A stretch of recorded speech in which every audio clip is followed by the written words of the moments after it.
Why can't they see how dangerous it is to act as if type 4 hair is no longer a black hair texture if it happens to be on a light-skinned person or a mixed person? This is exactly the mindset that allowed American Airlines and that judge to gaslight a dark-skinned black woman about her black hairstyle. So you would think that mixed people who identify with their black features proudly, especially their black hair texture, would be seen as a way to strengthen the collective power to combat natural hair discrimination and expand protections like the Crown Act. But instead, we're seeing black people reinforcing the same hierarchies that have historically been used to oppress black people. Hello, beautiful light-skinned ladies. Welcome back to the channel. This is DOLCE. If you're new here, I make videos about light-skinned black women's experience. I talk about the color discrimination that we face, multiculturalism, and overall feminine strategy.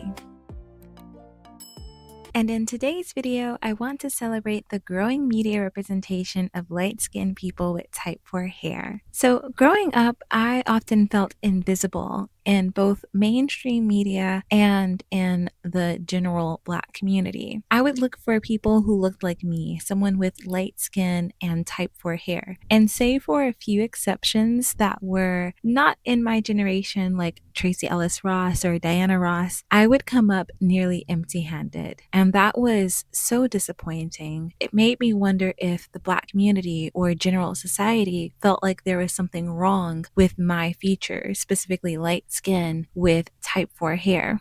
And even though I had plenty of representation of my image within my own immediate family, like I have a light-skinned mom, a light-skinned sibling, when it came to media, I had no choice but to find inspiration in two different groups: dark-skinned black women sporting their natural afros and type 4 hair, or light-skinned mixed women with very loose curls or straight hair. Both of these groups are beautiful, but neither of them reflected my unique combination of features, and that felt very isolating. Even today, you guys, when I am looking for light-skinned women or images of light-skinned women with type 4 hair, searching for that feels like searching for a needle in a haystack. Each time I find one or two, I get really excited, but the search gets old. So I tried using AI tools to generate the representation that I couldn't find.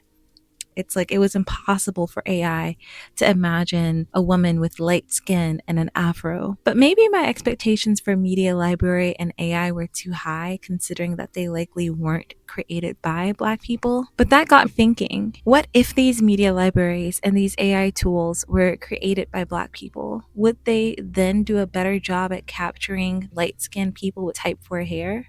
Honestly, I'm not sure that they would, because within the black community, there's this tendency to overlook or even denigrate certain phenotypes, especially that of light-skinned people with type 4 hair. In the black community, light skin and type 4 hair is seen as too odd or too out of place to be embraced as a part of the black beauty standard. Now, as I got older, I eventually transmuted this experience into one that embraced my uniqueness, and I started to understand that type 4 hair paired with my light skin actually made me pretty exotic and unique, as most people outside of the black community have never seen that combination. Even within the black community, these features are notable enough to be talked about, whether that be in fascination or in disapproval. And it was clear that my features were not a part of a conventional beauty standard anywhere, not in the black community, not in the mixed community, and not anywhere else. So the beauty and the validity of my features were on this minuscule island that I constantly had to look for on the larger map of black female representation, and that I found myself looking for over and over again. Media depictions still tend to reinforce the stereotype that if you're light-skinned, this is the type of hair that you should have, which negatively impacts identity development for all black youth, but especially light-skinned youth who have type 4 hair. For me, that negative impact to identity development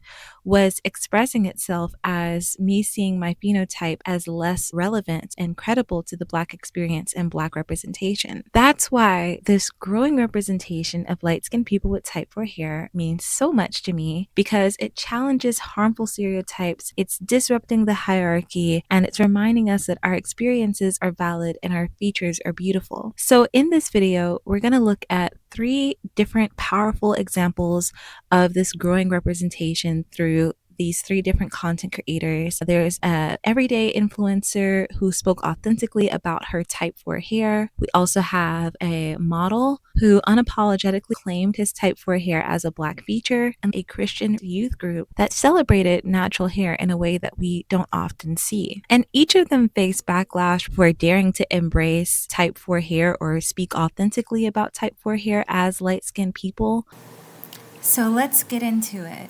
I would like to speak on something. I know it can be like a touchy subject, but I want to talk about this because this is a struggle that I have had with my confidence ever since I can fucking remember. I am a very confident person, but the one thing I'm insecure about is my natural hair. Like, I feel like my natural hair is 4C. Like, it's coily, okay? And it shrinks so bad. And I've been getting relaxers ever since I was a child. I went natural for a couple of years, and I just could not bring myself to be comfortable with my natural hair. And I just feel like, especially like within our community, obviously there's texturism, but I also feel like, this is gonna sound so like kind of privileged, but I don't have to say it, but I just struggle with this. I feel like as a light-skinned Black woman, I don't fit the beauty standard because of the texture of my hair. Like, I just don't feel confident when I wear my natural hair texture. Like, I don't at all. So I've always gotten relaxers, and I've always worn my hair in protective styles. Obviously, I know it's detrimental to think, and I know it's detrimental to our community, and it's a very privileged thing to say in comparison to the problems that brown skin and darker skinned women have to go through. I'm very aware of that. That's just one of my personal struggles, and I just wanted to say that because, yeah, texturism.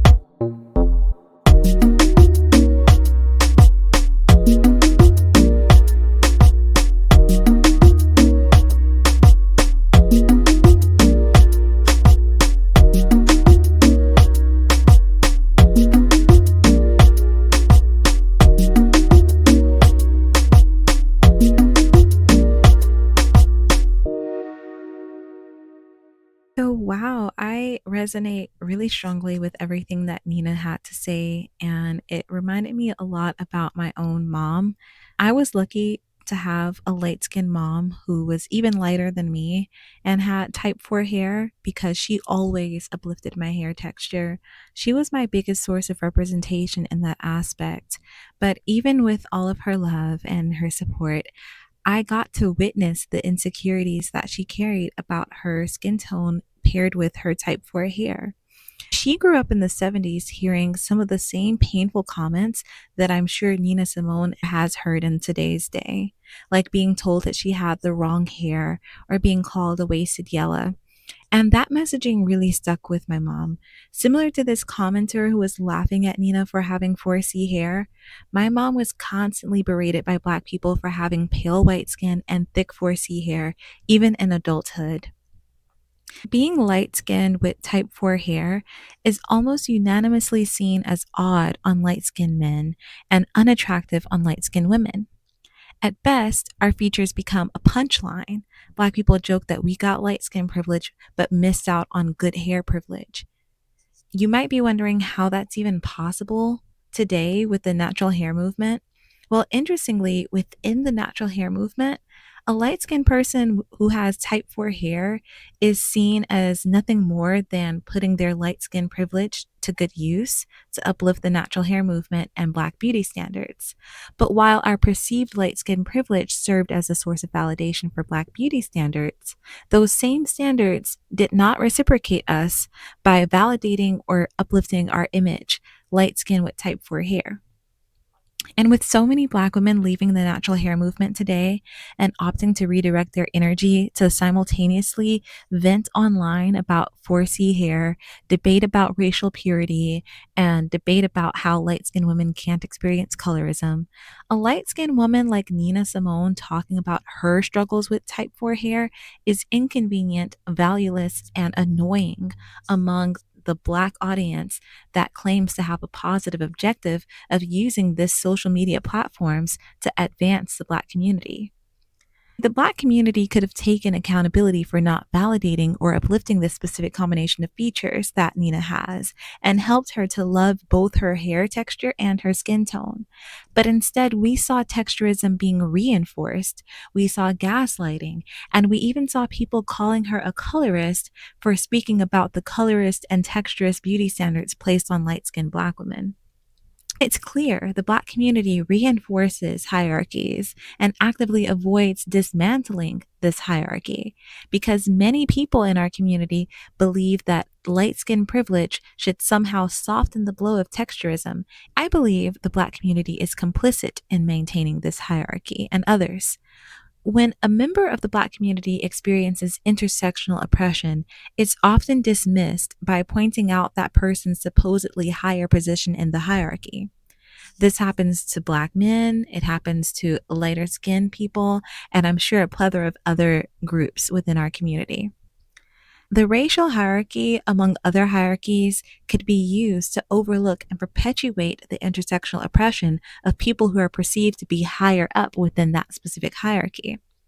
And because some individuals face oppression from multiple isms, somehow that means that the Black community is unable to support those who face different isms or fewer forms of discrimination.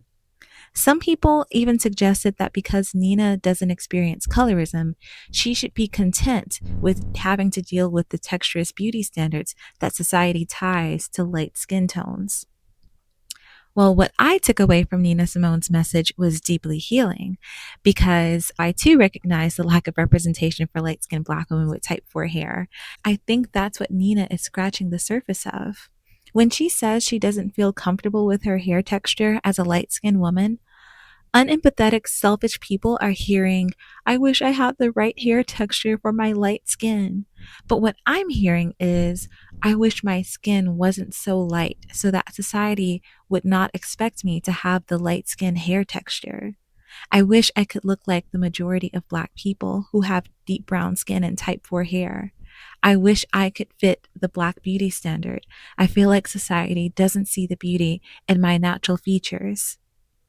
And she even made a follow-up video clarifying her points. And it felt really good to see other light-skinned Black women chiming in for support and opening up and finding the courage to share their experiences. Then there's this model, Ashten Barnes, who proudly claimed his type 4 hair as a Black feature and promptly received backlash. I have black hair texture and, well, I'm mixed, and this is just another morning of me doing my hair process. I have a mix of mostly 4B hair texture, and I'm just going to be applying a leave-in conditioner to my hair to rehydrate and minimize the frizz. Using a spray bottle mixed with a leave-in conditioner is another easy way to apply the leave-in conditioner. Doing it this way also helps so you don't have to soak your hair completely. Each morning I wake up, my hair is kind of a matted down mess, even though yes, I do wear a bonnet, but this whole process just kind of helps me to reshape my hair. I am also well aware that I'm in dire need of getting a trim. The realization didn't really hit me until this morning until I really saw just how many flyaways and frizzy hair that I have. This whole growth process is just over 1.5 to 2 years, and I haven't cut my hair aside from doing like low tapers. This is the first time I've used a blow dryer on myself, and I'm also well aware that this is not a diffuser attachment. A diffuser attachment usually works best on curly hair and minimizes the frizz. I decided to blow dry my hair because I've been dealing with having a soaked scalp throughout the day. Having a wet scalp can lead to fungal growth, which is not good. Your scalp will be really itchy and irritated, and it's not fun to deal with. So I really hope that you guys enjoyed my yap session because this is my before and before hair routine. I'll be scheduling a trim and braiding session soon, so just stay posted for that. If you have any input on my routine, feel free to drop it in the chat.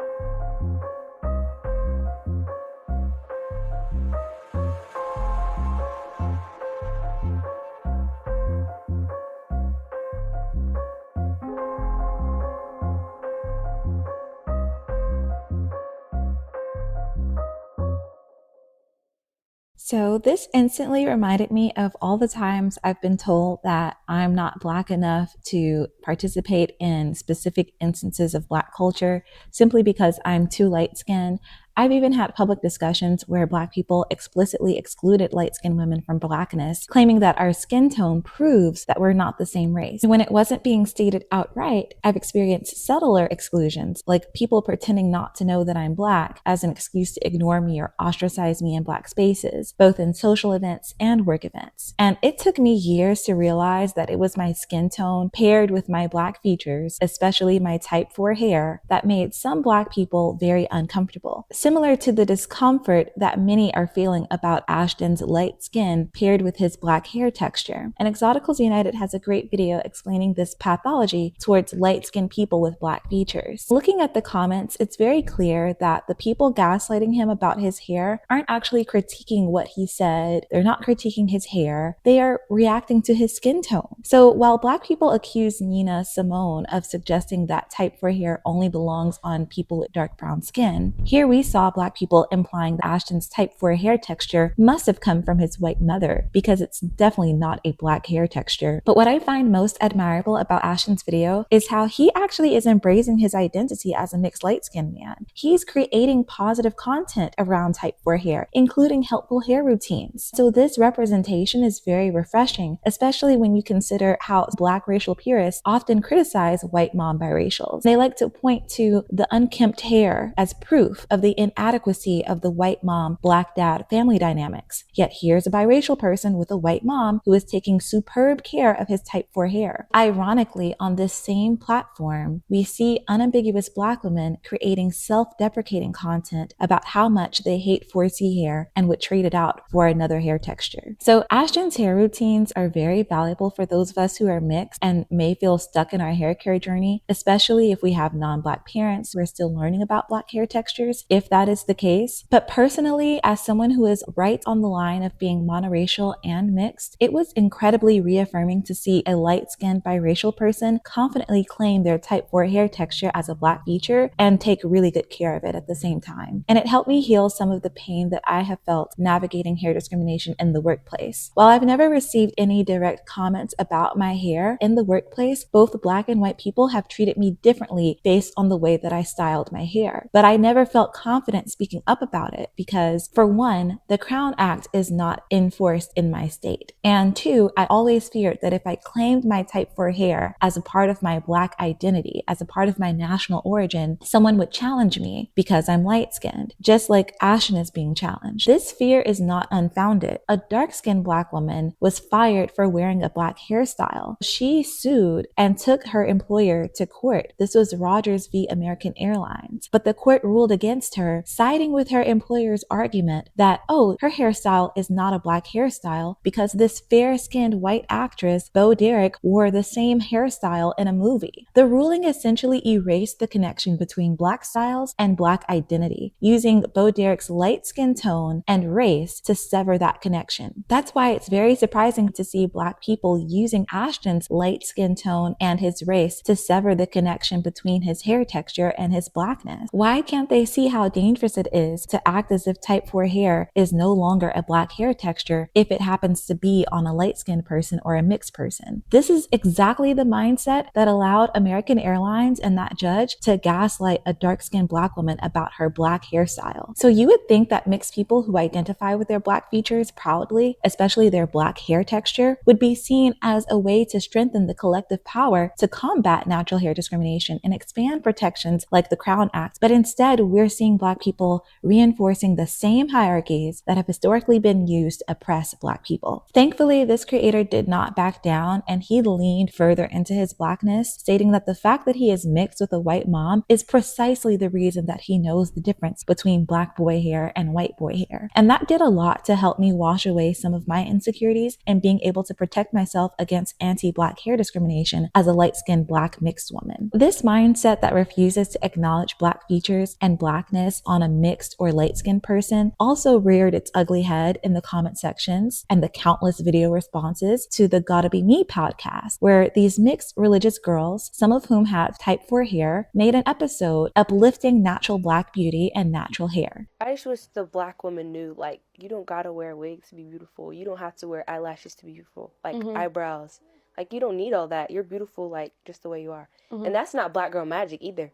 Black girl magic is natural. Like, it looks way better. Yeah. I also think that they've talked themselves into, and they can't talk themselves out of, I think they know that being natural and being with no makeup and all this stuff is beautiful, but they've been told and they've been shown, like, this is beautiful. They've just been so shown they can't over get and their, over. And they their just mind want to off fit of in. it. They just want to fit in. That's true. I mean, that's what everybody's doing, right? Because even, like, we've never grown up with wigs. We've never grown up with fake eyelashes. And in our minds, we know natural, you know, we know We've it's always beautiful. been natural, right? We know, we know it's the way to go.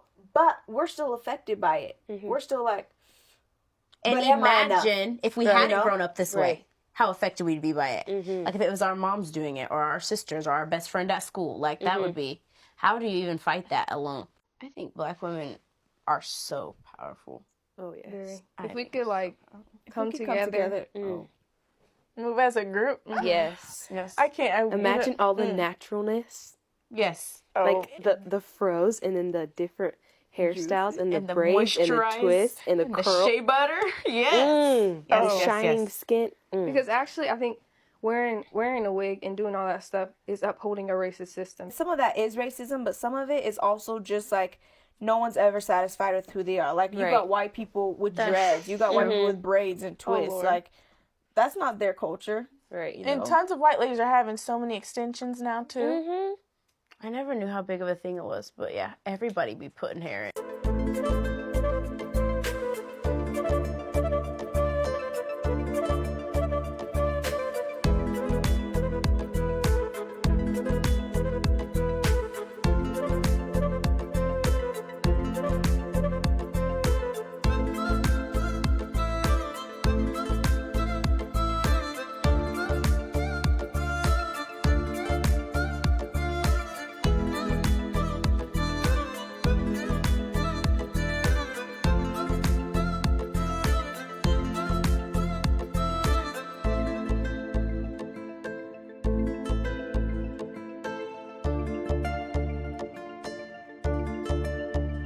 So I first want to point out that these ladies have black hair textures, right? We can clearly see that these two girls have type 4 hair, which is a black hair texture. But wouldn't these other girls also have a black hair texture? Like the people commenting on Ashton's video were saying, all of them have black hair textures, right? Black hair texture can be anything. It could be type 4 hair, it can be type 3 hair, it can be anything, right? So why can't they speak on their black hair texture? If they have a black feature, that feature being a black hair texture, what's wrong with them speaking on their own black features and their understanding of the blackness that makes them who they are? When I saw this video, I was pleasantly surprised to see someone finally encouraging black women to embrace our natural hair in a way that wasn't accusatory, aggressive, or use shaming tactics, because I'm definitely tired of that whole rhetoric of policing black women's bodies and the way that we wear our hair, making us believe that we're better if we are natural or we're better if we wear weaves. But these girls are being genuine and innocent, and they're speaking from their own experience of embracing their natural black hair textures. So many people in the natural hair movement shamed us into embracing natural beauty, and there are a lot of black women today who absolutely hate being natural, but because of the shaming tactics, they don't have the courage to wear the weaves. They're not doing it as a celebration of their natural beauty. They're doing it because they feel that they owe it to the black female representation to wear their hair natural. These girls actually made me feel really inspired and seen, and made me feel more confident in my own type 4 hair, because they didn't shame women like me who also wear makeup, wigs, lashes, extensions. I wear all of that stuff, and I was not offended. And I think it's ironic that we're constantly told to use our privilege to uplift blackness and the black community. And these girls got criticized for doing exactly that. They used their mix and their light skin privilege to embrace natural black beauty. I don't even think we have seen this level of of positivity among the natural hair content from unambiguous women. So of course, it's going to make some people feel some type of way when mixed and light-skinned people are doing a better job at embracing natural hair. And I can clearly see this discernment, not because I'm divisive, but because I am clocking the divisiveness that a lot of Black people have when they see mixed and light-skinned people embracing our Blackness. Black people can't see themselves in mixed and light-skinned people who have Black features because there's this pathology, just like we saw in Ashten's video, where all of a sudden, if a light-skinned or a mixed person has Black features, those features are no longer Black, because that's how much they have internalized the racial hierarchy, the color hierarchy, the hair texture hierarchy. So they don't see that these mixed and light-skinned women are uplifting their Blackness and Blackness in general. Instead, they just see mixed and light-skinned women celebrating themselves. And to see mixed and light-skinned content creators promoting positive content about natural Black beauty and natural Black hair can feel like a slap in the face, because we don't have that same level of positive content about natural Black features and natural Black hair in the unambiguous sector, in the natural hair sector, things like that. Just take a look at what happened with Ari Lennox and Glorilla. They have very unambiguous Black features that are very beautiful. And look how the community treated them. So I can understand how it stings to see mixed and light-skinned people being able to comfortably uplift Blackness while monoracial Black people are not able to do the same thing safely in their communities. But just because the monoracial community has not maximized the opportunity to uplift unambiguous Blackness and unambiguous Black features does not mean that mixed and light-skinned people should stay silent about our experiences with our Black features, like our type 4 hair. We can talk about our Blackness because that's a part of who we are. I will definitely be making another video dedicated to analyzing the GottaBeMePodcast episode and the responses, but I definitely count this as positive representation for light-skinned people who have type 4 hair. This is the way it should be. We should be coming together, making podcasts, uplifting our Black features, especially our natural Black hair textures. The fact is, we have type 4 hair, which is a Black feature, so we have every right to talk about our experiences with these Black features and our Black hair textures in a positive way. We don't have to limit it to being light-skinned or mixed. If we want to just talk about our understanding of Blackness, period, we absolutely can as light-skinned and mixed people, because that's part of what makes us who we are. Blackness is a part of our identity. So I have put the links to these creators' pages in the description box below. Also, if you know of any creators, media libraries, or even brands that showcase a significant amount of light-skinned people with type 4 hair in an authentic, positive way, please show them some love and drop their links in the comments, okay? If you have been thinking about starting a channel or creating a page to share your experiences, or to simply celebrate your phenotype, remember that the content that you create now is going to pave the way for future generations, giving you all the more reason to do this, okay? Thank you so much for watching, and have an amazing day.